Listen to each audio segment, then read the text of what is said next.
नमस्कार दोस्तों, स्वागत है आप सभी का हमारे चैनल भक्ति ज्ञान में। दोस्तों, आज मैं आपको कार्तिक मास महात्म के 11वें और 12वें अध्याय की कथा सुना रहा हूँ।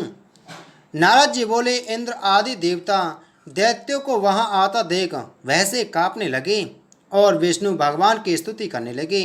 हे मच्छ कच्छ आदि रूप धारण कर भक्तों के दुख दूर करने वाला, ब्रह्मा विष्णु शिव आदि रूप में संसार का पालन व संहार करता, शंख चक्र गदा पद्म और खड़ग धारण करने वाले आपको प्रणाम है।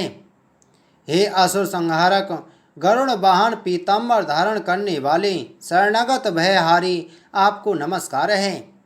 दैत्यों से दुखी मनुष्यों के दुख दूर करने वाले, शेषनाग की सैया पर शयन करने वाले, सूर्य चंद्र रूपी नेत्रधारी आपको बारंबार नमस्कार है। नारद जी बोले, इस संकट नाशक स्तोत्र का पाठ करने से कभी दुख नहीं भोगेगा। भगवान विष्णु देवताओं को कष्ट में जान क्रोधित हो गरुड़ पर सवार हो लक्ष्मी जी से बोले, तुम्हारे भाई जलंधर ने देवताओं को बहुत दुखी कर रखा है, अतः मैं उससे युद्ध करने जा रहा हूँ। लक्ष्मी जी बोली, हे भगवान, मैं सदा भक्ति पूर्वक आपकी सेवा करती हूँ, सो हे कृपा निदान आप मेरे भाई को संग्राम में किस प्रकार मारेंगे। श्री भगवान बोले, शिवजी के अंश से पैदा होने वाला ब्रह्मा के वरदान व तेरी प्रीति में पला जलंधर मारने योग्य नहीं है। नारद जी बोले, यह कहकर भगवान विष्णु शंख चक्र गदा पद्म धारण कर जहाँ देवता स्तुति कर रहे थे वहाँ गए।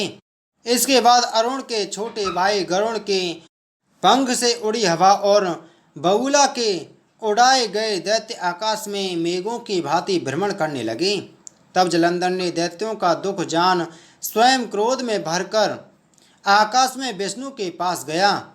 फिर वहां दैत्य और विष्णु भगवान का घोर युद्ध हुआ। आकाश बाणों से भर गया। विष्णु ने बाणों से दैत्य के ध्वजा छत्र और घोड़े काट दिए और एक बाण उसके हृदय में भी मारा। तब उस दैत्य ने गरुड़ के मस्तक पर गदा प्रहार कर उसे गिरा दिया। विष्णु ने हंसकर उसकी गदा खड़ग से काट दी। तब दैत्य ने विष्णु की छाती में घूंसा मारा। फिर वे मल्ल युद्ध करने लगे। उन दोनों महाशक्तिशालियों के युद्ध से पृथ्वी शब्दायमान हुई। तब विष्णु मेघसरा गंभीर वाणी में बोले, हे दैत्यराज, मैं तेरे पराक्रम से प्रसन्न हूँ, तू वर मांग, ना देने वाला वरदान भी दूंगा। जलंधर बोला, यदि आप प्रसन्न हैं तो मेरी बहन लक्ष्मी और अपने गणों सहित मेरे घर निवास करो। भगवान ने बहुत अच्छा कहकर लक्ष्मी व देवगणों सहित जलंधर के नगर में पधारे। नारद जी बोले कि जलंधर राक्षसों को देवताओं के अधिकार में सौंप पृथ्वी पर आया। देवता गंधर्व सिद्ध को रत्नों के समान उत्तम वस्तु को अधिकार में कर त्रिलोकी का राज्य करने लगा। देवताओं को बस में कर पिता तुल्य धर्म से प्रजा पालने लगा। उसके राज्य में रोगी दुखी निर्बल और दरिद्री न था। इस प्रकार के धर्म राज्य को वह उसकी राज लक्ष्मी को देखने और भगवान की सेवा करने में भी एक बार उसके नगर में गया। आइए सुनते हैं 12वां अध्याय। नारद जी बोले, जलंधर नगर में पहुंचने पर भुवनपति राजा ने मेरा विधि पूर्वक पूजन किया। हंसकर कहा, हे ब्राह्मण, आप कहाँ से आए हैं? क्या कहीं कुछ नहीं देखा है? किस लिए आप आए हैं? आज्ञा कीजिए। नारद जी बोले, हे दैत्यराज, एक समय मैं कैलाश पर्वत पर गया। वहाँ शिवजी को पार्वती के साथ बैठे हुए देखा। कैलाश पर्वत 10,000 योजन चौड़ा है। इसमें कल्प वृक्ष के सघन वन हैं, सैकड़ों कामधेनु गाय हैं और चिंतामणियों का प्रकाश हो रहा है। उसे देखकर मैंने सोचा कि त्रिलोकी में इसके समान कोई रिद्धि कहीं भी नहीं है। परंतु दैतेंद्र, उसी समय मुझे तुम्हारी संपत्ति का ध्यान आया, सो मैं आपके यहाँ आया हूँ।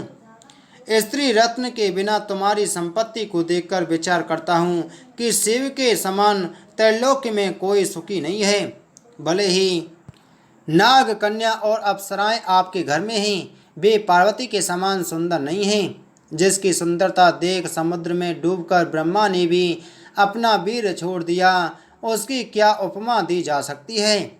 मछली का रूप धारण कर जिस पार्वती ने कामधेनु के शत्रु महादेव जी को सुंदरता रूपी वन में अपनी लीला से भ्रमण कराया और पार्वती के समरूप ब्रह्मा ने भी दूसरी रचना करनी चाही परंतु ना कर सके।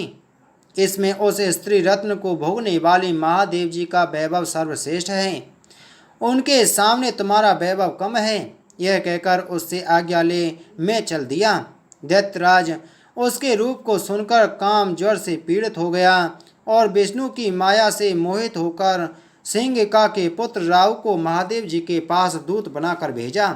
राहु चंद्रमा को अपने काले रंग से रंग कर कृष्ण पक्ष का कर्ता कैलाश पर गया। नंदीश्वर से निवेदन करके वह महादेव जी के पास गया और कहने लगा, हे वृषभध्वज, त्रिलोकी के स्वामी रत्नेश्वर जलंधर की आज्ञा सुनो। तुम संसान में रहने वाले मुंडमाला पहनने वाले दिगंबर वेश को हिमालय की पुत्री नहीं प्राप्त होनी चाहिए। मैं रत्नों का स्वामी हूँ।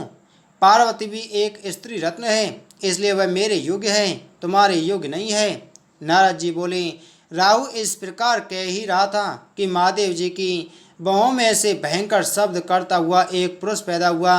शेर के समान उसका मुंह था, जिसकी जीभ हिलती थी। ज्वाला में नेत्र, ऊपर को केश और सूखा सा शरीर था। वह पुरुष राहु को खाने के लिए दौड़ा। तब राहु डर के मारे भागा। राहु को उसने बाहर पकड़ लिया और खाने लगा। तब शिवजी ने उससे मना कर दिया कि किसी दूत को मारना नहीं चाहिए, यह तो पराधीन है। तब उसने राहु को आकाश में छोड़ दिया और महादेव जी से प्रार्थना की कि मुझे बहुत भूख लगी है, हे देवेश, मैं क्या खाऊं? शिव जी बोले, तुम जल्दी से अपने हाथ पैर का मांस खा जाओ। नारद जी बोले, उस पुरुष ने हाथ पैर का मांस खा लिया, केवल सिर ही शेष रह गया। तब शिव जी उसे देख बड़े प्रसन्न हुए और बोले, तेरा नाम कीर्तिमुख है, तू सदा मेरे द्वार पर रहा कर। उस दिन से कीर्तिमुख शिव जी के द्वार पर रहने लगा। जो कीर्तिमुख का पहले पूजन नहीं करता, उसकी पूजा निष्फल रहती है। उसके द्वारा फेंका हुआ राहु बर्वर स्थान में गिरा, जिससे वह पृथ्वी में बर्वर नाम से प्रसिद्ध है। राहु ने अपना दूसरा जन्म मानकर जलंधर से जाकर सब बातें कहीं। बोलो कार्तिक मास महात्म की जय। बोलो विष्णु भगवान की जय।